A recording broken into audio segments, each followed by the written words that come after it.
Hey folks, Gavin Seim. I'm here in the studio, out here at the Seim Studios Command Center, and I've been trying to do some more live streams. Of course, we're doing videos all the time. Every month we're doing new videos in PhotoKit, posting videos also to the Photographic School YouTube channel. But if you're a member of PhotoKit over at SeimFX.com, you get videos every month along with actions and presets and things like that.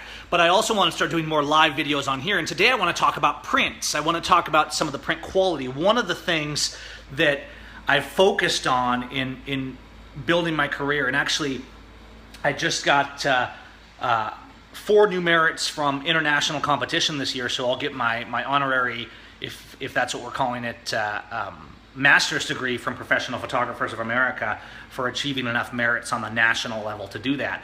But I'm really excited about that, and one of my passions is the print, because we make all these images on the computers, but what are you doing with your images in print? What are you doing with your images in print? And so let's talk a little bit about the print. I'm going to show you some canvases today, not inkjet canvases. I'm going to show you the other kind of canvas, and I'm going to show you some of the very few different mediums I use around the studio and how I try and keep it consistent, and I'm consistently trying to refine the consistency of my presentation. So the camera may be a little shaky, but I haven't been drinking anything but coffee. We're just going to talk a little bit. So I'm going to walk around the studio, and I'm going to show you, first of all, of course, as you guys have heard me talk about, what I do is wall portraits. I make large wall pieces. If I take commissions, and a lot of what I do is my own private work and building workshops and building landscapes and stuff for a future gallery, but I still do private portrait commissions and things like that. And if I do, it's larger stuff, right? So I studied a lot with Ken Whitmire, went to Wall Portrait Conference. You can look in the archives of Pro Photo Show, and we do a lot of episodes on this. Haven't done much for Pro Photo Show podcasts lately, but there's a large archive on Pro Photo Show. And we haven't totally closed it down. I still do one occasionally. Now, if you look close on this, and you're probably not getting to see this in excuse me, HD right now, but I want you to just look. First of all, this is not an inkjet canvas, okay? And let me actually turn it sideways. See this canvas, how it is uneven, right? It doesn't have that artificial placemat kind of feel. There's no looseness to this. I mean, this is heavy artist canvas. It's stretched. First of all, I master the print.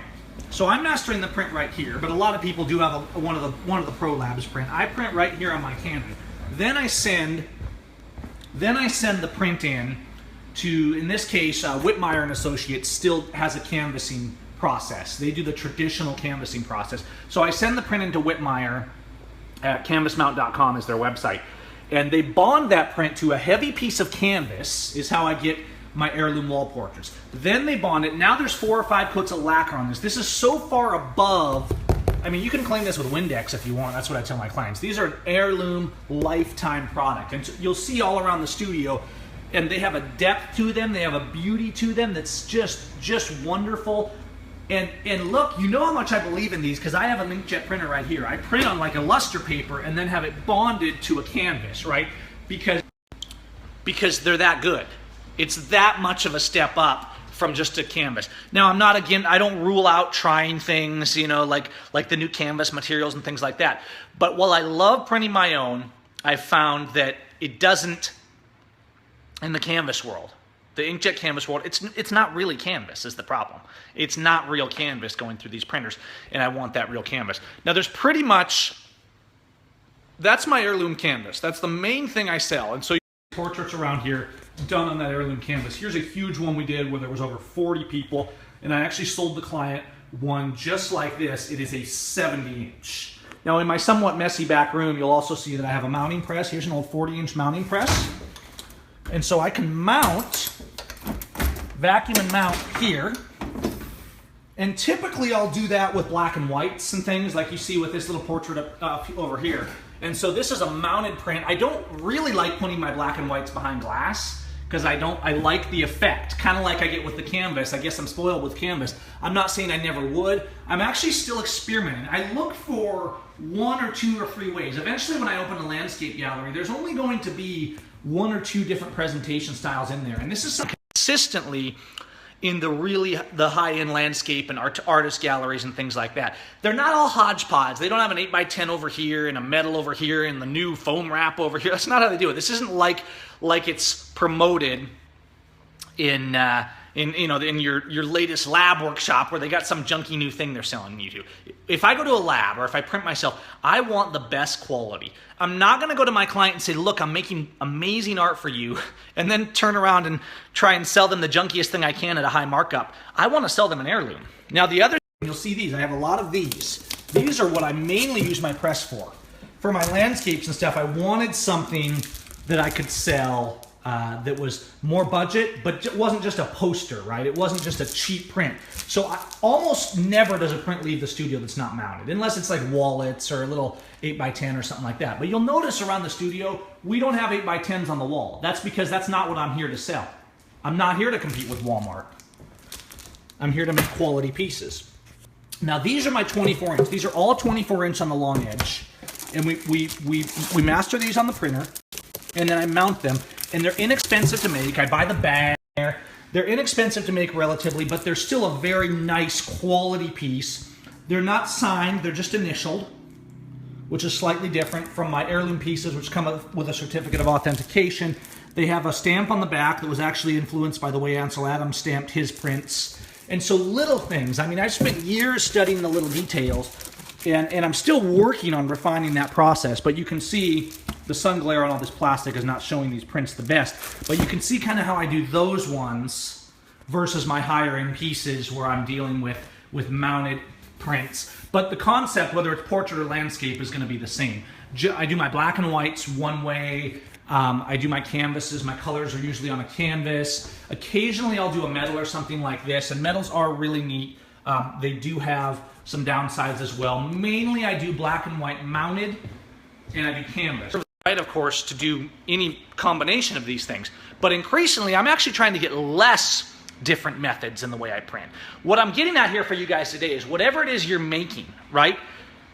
Whatever it is you're making, get a system down. Give people an heirloom. We inherited this profession from the painters, okay? We haven't really upheld the standard of the painters, I don't think.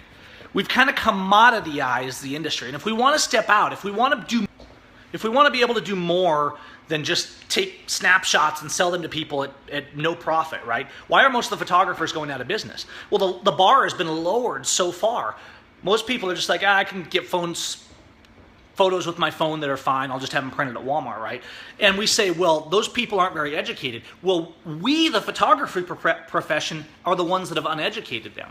By lowering the bar, we have to raise the standard. That's what I'm always talking about in workshops like Exposed, where we're talking about mastering exposure and zones, photographics, where we talk about mastering the art of photography. So you can see a lot more on this stuff over at seimeffects.com, and there's a lot of free content on the blog too. And go over to seimeffects.com/kit if you want kind of some monthly stuff along this line of hands-on and getting out in the field and raising our craft. You can check that out too. But check out my Exposed workshop too, if you haven't seen that over on the site, because that's one of my best, probably my best work ever, and it's a game changer in terms of if we understand light. Here's the concept. If we understand light and how it flows and how it goes, and tones and zones, and we visualize in our head, now we bring in the artistry. Now we say, okay, now we have the light, we have the artistry, we have an image. How do we present that image? Because that's actually probably a third of the artistry at least, is how we finish the image, not just how it sits on a hard drive.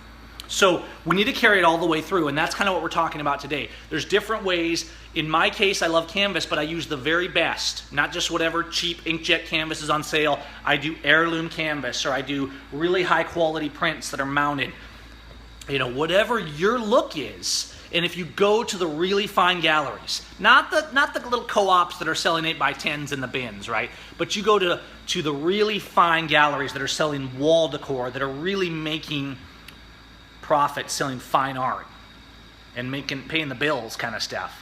You're going to see consistency, you're going to see quality. That's what the person who wants to be a great image maker needs to strive for. Go into some galleries with the master paintings. Go look at some of the Rembrandts and the Sargents and the Bierstats. Look at the majesty and the beauty and the stunning care and attention to detail they put into making that one great piece. I'd rather have one great piece than 100 mediocre ones. Hey, guys, if you found this useful, get it out there and share it. We'll do more of these. If you guys enjoy them, raise the bar.